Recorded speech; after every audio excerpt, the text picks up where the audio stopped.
ఇంకా మా ఆయనకి బ్యాక్ పెయిన్, పరీక్షలు అనమాట. నాకు ఈవిడ ఎంత నన్ను నమ్ముతుంది. ఆ బ్యాక్ పెయిన్ ఎలాగంటే ఆయనకి లంబార్లో 5 డిస్క్స్ ఉంటాయండి, L1 L2 L3 L4 L5 అని, అన్నీ పటాపటా విరిగిపోయాయి.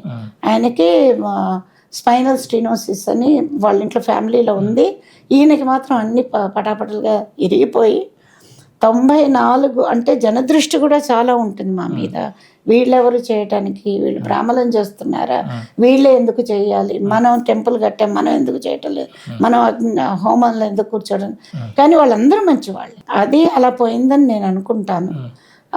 94న అయిన పెయిన్ ఆయనకి వెన్నుముక ఒక వానపాముని కొడితే ఇటు ఇటు ఇలా విలవిలా కలుస్తుంది, మీరు చూసారు ఎప్పుడైనా? అలాగైపోయింది మార్చి 12, 95కి. ఇంకా నేను ఏడుస్తూ కూర్చున్నాను. ఎన్ని MRIలు తీసినా కూడా అది పైకి రాలేదు. నేను ఇంకా డాక్టర్ని పిలిచి నా భర్తకి మైలోగ్రామ్ చేయండి అన్న. మర్నాడు అడ్మిట్ చేస్తే ఆయనకి అసలు ఆ వెన్నుముకని ఇలా కట్ చేస్తుంది, ఈ డిస్క్స్ అవన్నీను. ఎమర్జెన్సీ ఆపరేషన్ మార్చి 15 చేశారు. ఇంత 25 స్టేపుల్స్ వేశారు. ఆ తర్వాత హీకప్స్ వచ్చాయని, బాగా హీకప్స్. మలము మూత్రం సరిగ్గా వస్తాయి రావో చెప్పలేనంటే స్వామి దగ్గరికి వెళ్ళి, స్వామి నన్ను ఒక బండరాయించేయి, అహల్యం చెయ్యి, నా మీద వాన పడ్డా ఏం పడ్డా భరించే శక్తి నువ్వు, నా కర్మలు ఇవన్నీ దుష్కర్మలు చేసే ఉంటాం, ఆయన నేను కూడా అనుభవించక తప్పదు, నువ్వు ఉన్నావని నీ ధైర్యం కోసం చేస్తున్నాను. ఆయన ఎప్పుడూ చెప్తారు, భగవంతుడంటే నీ కర్మలను తీసేయడు, నీ కర్మలని అనుభవపూర్వకంగా నువ్వు అనుభవించగలిగేట్టు చేస్తాడు అని ఎప్పుడు చెప్తుంటారు లెక్చర్స్లో. మార్ఫిన్ లాంటి వాడు.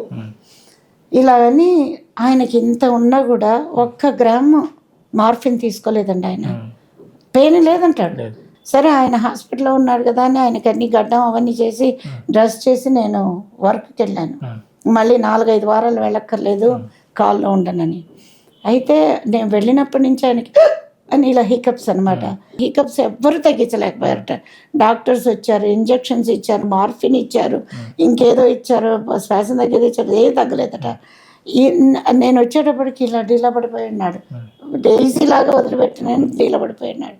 అప్పుడు నేను అన్నా, స్వామి ఎన్నాళ్ళు మేము అనుభవించాలి కష్టాలు, రుక్మిణి భక్తి నాకు లేదేమో, ఆవిడ నేను ఒక్క తులసి దళంతో కొలుచుకుంది, నేను నా దగ్గర తులసి దళాలు ఈనాడు లేవు, మా ఆయనకి ఇంత విభూతి ఇస్తాను, ఉన్న నీళ్ళల్లో కల్పిస్తాను, నాకు హెల్ప్ చేయవా, ఆయన్ని చూడలేని పరిస్థితిలో అని చెప్పి ప్రే చేసి ఇచ్చానండి. 2 నిమిషాలు అంత హికప్స్ తగ్గిపోయాయి. నర్సులు ఇంకొక అమ్మాయి ఇంది వాళ్ళ ఎక్కాలని అక్కడ కూర్చుంది మాతోటి. ఆ అమ్మాయి చూసి ఆశ్చర్యపోతున్నాను ఆంటీ అని అంది. ఏమన్నమ్మా, నాకు భక్తి ఒక నమ్మకం, నా భక్తి ఒక అంశే కావచ్చు, నమ్మకం మాత్రం 100% ఉంది, ఆయనే దేవుడని. మా కర్మలు మేము అనుభవిస్తున్నాము, లేకపోతే ఆయన మార్ఫిన్ కూడా తీసుకోకుండా ఇంత పెద్ద సర్జరీని ఎలా భరిస్తున్నాడు అని. ఇది 95లో. అయితే ఇంత పెద్ద సీపేజ్ అనమాట, ప్లాస్మా బయటకు వచ్చేసింది.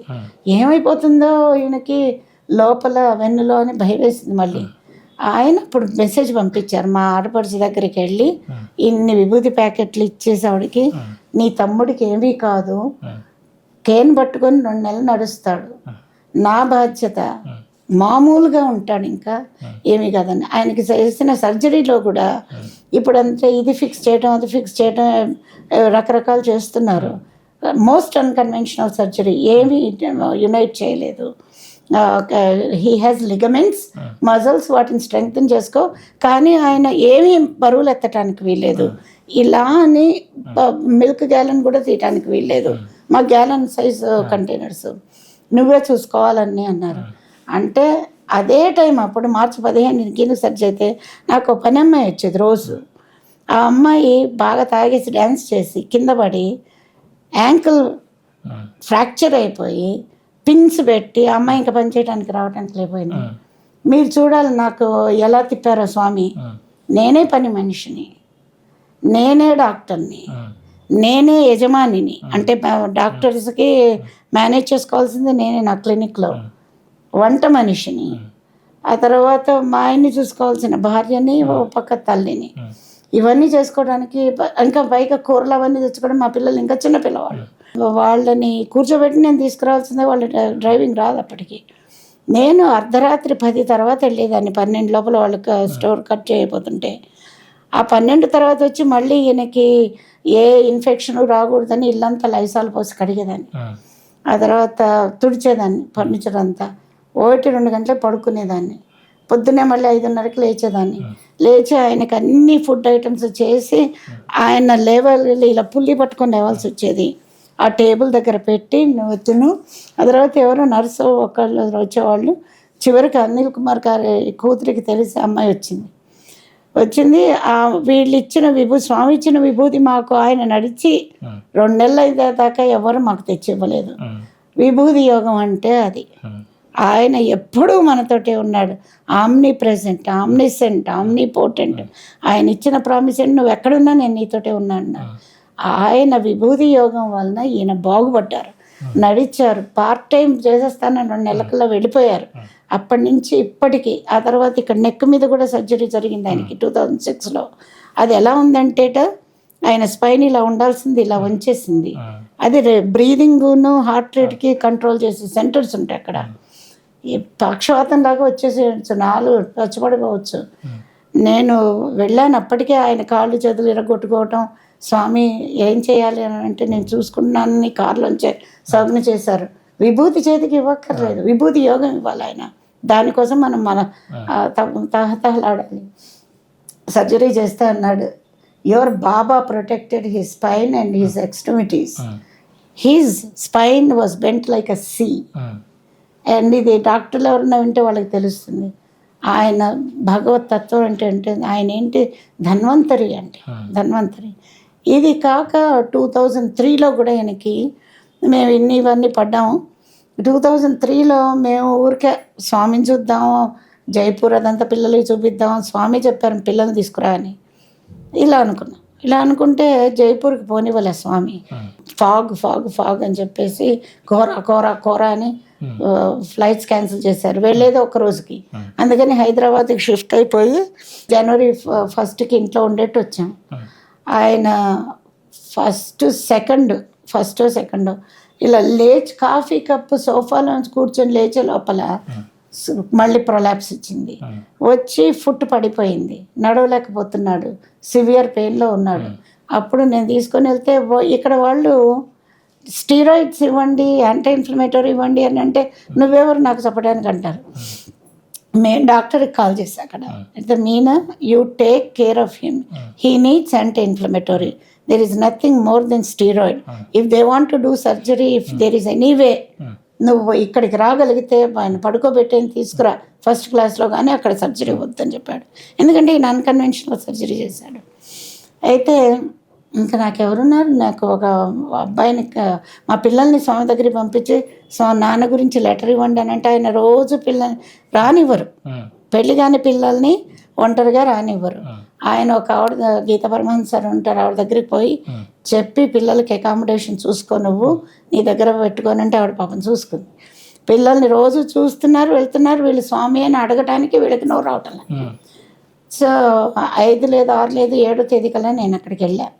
వెళితే ఇంకా స్వామిని నిజంగానండి ఆ అమృతమైన ప్రేమని ఎంతమంది అనుభవించాలని నేను చెప్పలేను. కోట్లాది కోట్లు ఉండవచ్చు. ఆయన అమృత తత్వమైన ప్రేమ నన్ను ఆపేసింది. ఆపేసి ఏమైంది అంతా చెప్పు అని, నువ్వేం చేశావు అన్నారు. వాళ్ళకి తెలియకుండా ఆయనకి స్టీరాయిడ్స్ ఇచ్చేసాను నేను. ఆ డాక్టర్తో మాట్లాడాను, స్వెల్లింగ్ తగ్గింది, ఇంటికి తెచ్చాం, కానీ ఇంకా వీల్ చైర్లోనే ఉన్నాడు. కేన్ పట్టుకొని కూడా బాత్రూమ్కి వెళ్ళే స్థితి లేదని అంటే, నువ్వు వెళ్ళి తీసుకొచ్చేస్తావా రేపటికల్లా అన్నాను. ఎలా స్వామి, మీకేమో స్పోర్ట్స్ మీట్ 11 ఉంది, ఇవాళ అప్పుడే 8వ తేదీ, నేను 7 బయలుదేరితే 8 కానీ జరిగింది కదా, నేను వెళ్ళి ఆయన్ని తీసుకురావటానికి 10వ తేదీ దాటిపోతుంది. నేను కనుక ఇవాళ ఎవరైతే ఆయన్ని చూసుకుంటున్నారో అతనికి డబ్బులు ఇచ్చి ఆయన్ని తీసుకురమ్మను అంటాను. 9వ తేదీ కల్లా ఆయన ఇక్కడ ఉంటారు. ఇప్పటికి ఆల్రెడీ మధ్యాహ్నం అయిపోయింది కదా స్వామి అన్నారు. ఆ పని చేయన్నారు. మళ్ళీ సాయంకాలం వచ్చారు. ఏం డిసైడ్ చేసుకున్నా అన్నారు. అంటే ఏంటి మీ ప్రోగ్రామ్ మళ్ళీ అడిగారు. ఇలా బాంబే నుంచి ఆయన్ని పడుకోబెట్టన్న తీసుకెళ్ళాలి సర్జరీ అని అంటే ఏం చేయాలో తోచడం లేదు స్వామి, నాకేమీ ఆలోచన రావటం లేదు, ఆయనకి మాత్రం సీరియస్గానే ఉంది. నేనేమో అది మొదటిసారి ఇలా జరిగింది కాన్వర్జేషన్. అయితే మంచిదన్నారు. అంటే అదేంటి మంచిదంటారని ఇలా కళ్ళ నీళ్ళు కనిపోతున్నాయి నాకు. మంచిదంటారు ఏంటి, ఆయన అడిగారు కదా నేను మరి చూసుకోవాలి కదా, ఇంకా నా కర్మ ఇంతేనా, ఆయన కర్మ అంతేనా, ఆయన అవిటివాడైపోతాడా, వీల్ చైర్లో ఉంటాడా, ఇది నా భయం అనమాట. స్వామి మంచిదంటున్నారు, అయితే బొంబాయి నుంచి వెళ్ళిపోమన్నారా స్వామి అంటే, ముంబై నుంచి కాకుంటే పుట్టపర్తి నుంచి వెళ్తావా అని అన్నారు. అంటే అందరు నవ్వారు. అందరు నవ్వితే నాకేమో ఏడుపు వచ్చేసింది. అంటే ఒక్క అమ్మాయి దైవం మనుష్య రూపేణ అంటే అమ్మాయి అయింది డాక్టర్ లక్ష్మి అని. మీనా నువ్వు ఇంకో విధంగా ఆలోచించు, ఆయన నిన్ను అడుగుతున్నారేమో ముంబై నుంచి కాకుండా పుట్టపర్తి నుంచి వెళతావా అని అడుగుతున్నారేమో అంటే, సారీ లక్ష్మి నాకు ఆలోచనే రాలేదని అప్పటికప్పుడు వెళ్ళి నేను చిన్న స్టిక్కీ ప్యాడ్స్ ఉంటాయి కదా, ఎన్వలప్ లేవు, ఏమీ లేవు, వెతికే ఓపిక కూడా లేదు, కన్నీటి ధారల మధ్య స్వామి నువ్వు నాకున్నావు, ఎక్కడున్నావు, అన్యథా శరణ్ నాస్తి త్వమేవ శరణం మమ, నువ్వే ధన్వంతరివి, నేను సర్వస్య శరణాగతితోటి నీకు ప్రార్థిస్తున్నాను, ఏం చేస్తావు, అవటి వాళ్ళుగా ఉంచుతావు, ఆయన బాగు చేస్తావు, నీ ఇష్టం అని. భజన అయిపోయింది, నేను పరిగెత్తుకుంటూ వెళ్ళాను. అక్కడ డాక్టర్ల దగ్గర కూర్చొని ఇస్తావు అంటే ఆ అమ్మాయి ఏ కళ అన్నందు కూర్చొని చౌరి మామి అంటారు. ఆవిడకి చెప్పకపోతే మనకి సాక్షాత్కారం రాదు. డాక్టర్ల మధ్యన కూర్చొని మీరు పర్మిషన్ ఇస్తారో కూర్చుంటాను, నాకు ఇది కూర్చోమీనా అన్నారు. మేము అప్పటికే సేవలు చేస్తున్నాము. అయితే స్వామి అలా వస్తూ నా వంక ఇలా చూసుకుంటూ వెళ్ళారు, అటుపక్క 10 అడుగులు. అంతేలే, నువ్వు బృందావనంలో ఫీడ్ చేసే జంతువుని కూడా కాదు, డక్కుని కూడా కాదు, నీకు నేనంటే లెక్కలేదు పో, నేనేదో పాపం చేసి ఉంటాను అనుకున్నా. వెళ్ళి టక్కని తిరిగి ఇటు వచ్చారు నా దగ్గరికి, ఇవ్వు అన్నారు. అని అంటే స్టిక్కీ నోట్స్ అన్నాను, పర్వాలేదు ఇవ్వు అన్నారు. సరే స్టిక్కీ నోట్ ఇస్తే దాన్ని ఇంకో ఎన్వలప్ మీద పెట్టి అంటించుకున్నారు. సాయంకాలం వచ్చేసి అందరికీ నువ్వు ఆయన్ని తీసుకురావడానికి అరేంజ్ అయ్యి అంటే, నువ్వు వెళ్తావా అని అడిగింది. అప్పుడు అంటే కుదరదు స్వామి, ఆయన్ని పిలిపిస్తాము అని అంటే, సరే ఆ పని చేయి, నువ్వు తాపంలో ఉండు, అనిల్కి మిగతా వాళ్ళందరికీ నేను చెప్పుకుంటానని. ఆయన మేము ఎక్కడ ఉండాలి, శాంతి భవన్ విఐపి గెస్ట్ హౌస్, అది తన సొంత కారు, తన కోసం వచ్చిన డ్రైవర్ని అందరినీ మాకు ఇచ్చేసి మీరందరూ అక్కడ ఉండండి, నువ్వు ఆయనతో ఎప్పుడు ఉంటావు, నీళ్లు పోసుకున్న ఏంటి తను ఏ కాలకృత్యాలు అన్నీ నువ్వు చూసుకోవాలి, నీకు ఫుడ్ అక్కడ వెళ్ళక్కర్లే, పిల్లల్ని వెళ్ళమను, నువ్వు కిందికి వచ్చి, ఇంత క్లియర్ ఇన్స్ట్రక్షన్స్ అనమాట. ఈ కిందికి వచ్చి మీకే సర్వ్ చేస్తారు, మీరు ఏమీ చేయక్కర్లేదు, మీరు భోజనం, బ్రేక్ఫాస్ట్, భోజనం, సాయంకాలం టిఫిన్ అన్నీ అక్కడే, మీరు దర్శనానికి రండి, ఆయన వీల్ చైర్లో వస్తారు, కారులో వస్తారు, వీల్ చైర్లో ఇస్తాను, సీటింగ్ ఇచ్చేస్తారు ఆయనకి. ఆ తర్వాత అనిల్ కుమార్ని పంపిస్తాను రిసీవ్ చేసుకోవడానికి. అనిల్ కుమార్ని ఎవరిని రిసీవ్ చేసుకోవడానికి పంపించలేదు ఆయన. అటువంటిది అంత ఇదిగా చూస్తే అందరూ అన్నారు, అనిల్ కుమార్కే భావమర్తిగా ఎంత చేస్తున్నాడు, అనిల్ కుమార్కి ఎంత చేస్తారు అని. నాకు తెలుసు ఆయన నేనెవరినో అని చెప్పారు కాబట్టి అది కూడా రాసి ఉంది. 2000 ఇయర్లో నేను చెప్పను, నేను అది రివీల్ చేయను, అందరూ చదువుకోవాలి, తెలుసుకోవాలి ఎలా నేనెవరని చెప్పారు. మాది జన్మజన్మల అనుబంధం, నాకున్నది వాత్సల్య భక్తి, ఆ భక్తిని ఆయన సపోర్ట్ చేస్తూ వచ్చారు. సో ఇది అమృతతత్వం. ఆ తర్వాత ఆయన వెన్ను రాసి వీల్ చైర్లోంచి లాగేశారు, ఆ స్లిప్ డిస్క్ ఇలా ప్రెస్ చేస్తుంది, ఆయన ఫుడ్ డ్రాప్ ఉన్నది కూడా పోయింది.